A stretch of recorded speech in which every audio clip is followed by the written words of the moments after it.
Nvugu Nayosi, Black Revolutionary Now. Just wanted to bring you this video on one of my favorite revolutionary master teacher, scholar, freedom fighter, the great Dr. John Henry Clarke. What can I say about this grand master teacher? What can I say? I think I have seen all of his videos spanning back from the 50s. Yeah, when he was teaching, when he was making videos, a very, very young man. You know, you see him in the 60s and the 70s and the 80s and the 90s. Yeah. The great Dr. John Henry Clarke. There's this one particular video that I came across, and he's talking about the origin of where Jesus came from.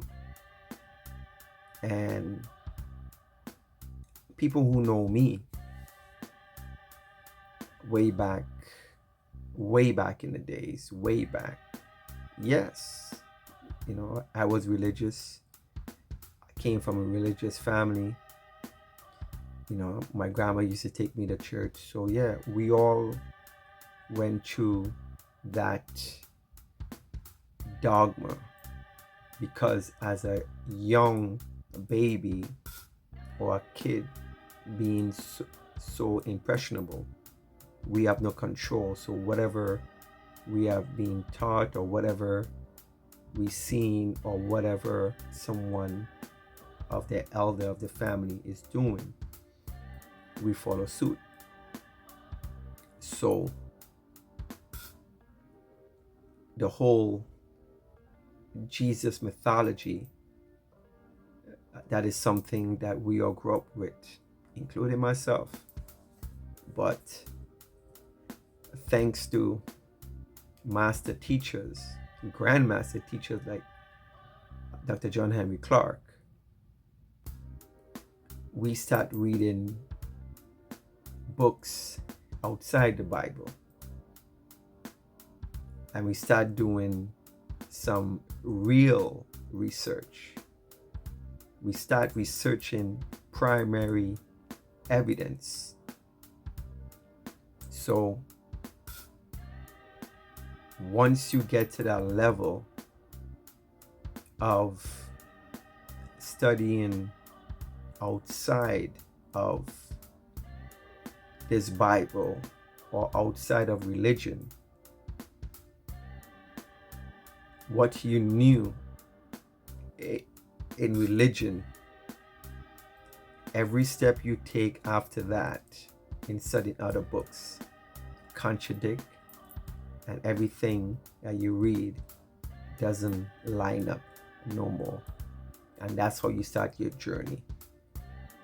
So I just wanted to bring you this little short video and show you one of the great minds and how he break down so masterfully in how he capture his knowledge from decades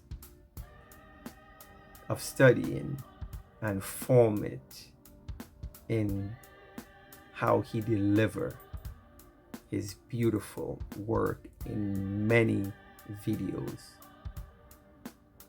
So check out the great master teacher, scholar, revolutionary teacher, Dr. John Henry Clarke. Peace and Black Power. Black Revolutionary Now. Now, the Roman Empire internally was not very rich. Africa became the breadbasket for the Roman Empire. And except for Africa, the Roman Empire would not have been able to sustain itself. Now, the Roman presence in North Africa is going to force into being one of the great events in human history.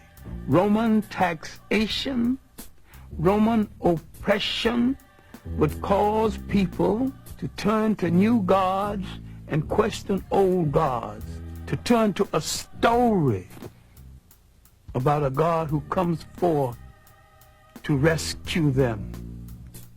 Now, they would draw from African folklore the story of the child in the manger. Now, what am I saying? Later, in retrospect, he was referred to as Jesus Christ. Now, you can argue about the coloration of Christ if you want to, but I can sell that very quick and we can go on to the next subject. Was he a Roman? The answer is no. Was he a Greek? The answer is still no. These were the only European types in that part of the world at the time. If he was neither Roman or Greek, he was one of those other people. And all of those other people were non-European and non-white.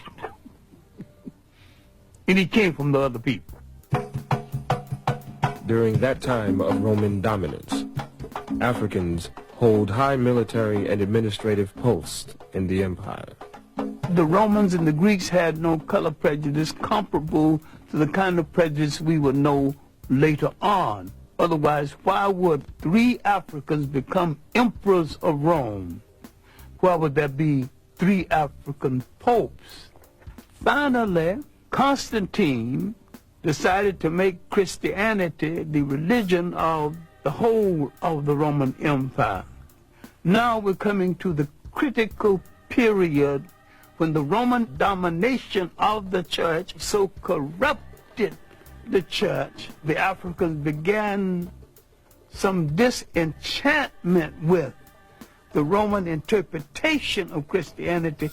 Constantine calls a council of bishops and priests at a place called Nice. It's the Nicene Conference. It is at this conference that the European created a European concept of Christianity. It was at this conference that they began to take the African saints out of the literature of Christianity. Now the corruption had started. The physical concept of Jesus Christ did not exist. Now, how did it come into existence? Because the Pope commissioned it to come into existence. Michelangelo painted the picture using one of his relatives as model. And that picture, one of the finest pieces of propaganda ever projected in history, has changed the minds of millions of people as who's supposed to represent God, whoever he or she is. And I have no problem with the she. Spirituality is a way of accepting the fact that there is a spiritual force in the universe larger than all of mankind. But someone had to come along and invent a word called God. And someone had to say of another God, and say, mine is better than yours. And someone had to create faith. Someone said, I have the true faith. Religion is the organization of spirituality into something that became the handmaiden of conquerors. Nearly all religions were brought to people and imposed on people by conquerors and used as the framework to control their mind. My main point here is that if you are the child of God and God is a part of you, then in your imagination, God's supposed to look like you. And when you accept a picture of the deity assigned to you by another people, you become the spiritual prisoners of that other people.